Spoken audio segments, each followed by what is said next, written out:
બોડેલીના પ્રસિદ્ધ મંદિર ભગવાન સ્વામિનારાયણ મંદિરના આ તપોભૂમિવાળા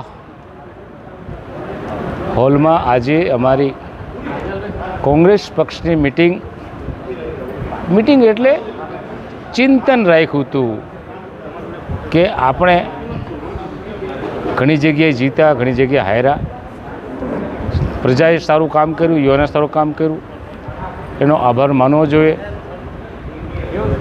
ખાસ કરીને આ પ્રથા ચાલુ રાખવી જોઈએ, કોંગ્રેસે પણ ચાલુ રાખવું જોઈએ. કાર્યકરોના ઉત્સાહ તૂટી ના જાય એટલા માટે આજની આ મિટિંગ હતી.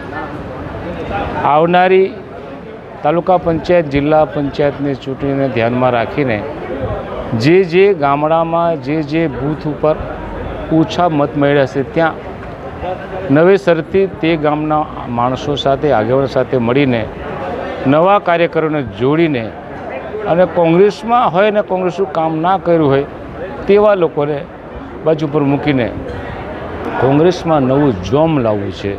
તાલુકા પંચાયત, જિલ્લા પંચાયત જીતવી છે.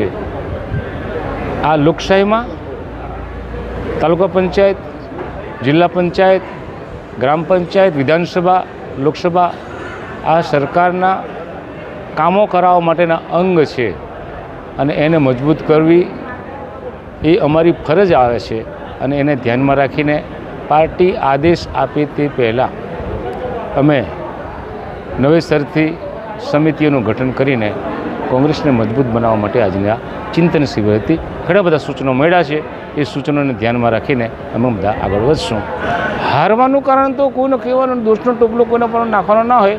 અમારી જ ભૂલને કારણે અમે હારી ગયા છે. મેં તે દિવસે પણ કીધું હતું, અમારી ભૂલ એટલે તમે જે પ્રકારની ભૂલ ગણો તે, સુખાના રાઠવાની ભૂલ હોય કે કોંગ્રેસની ભૂલ હોય, એ અમારી ભૂલને કારણે અમે હારી ગયા છે. અને અમે પ્રજાએ ચુકાદો જે માથે આપ્યો છે, મતદારો જે ચુકાદો આપ્યો છે એને સ્વીકારીએ છીએ. છોટાઉદેપુર સહિત રાજ્ય, દેશ અને દુનિયાના સમાચાર જોવા માટે સબસ્ક્રાઈબ કરો તીર સમાચાર અને બેલ આઇકોન જરૂર દબાવો.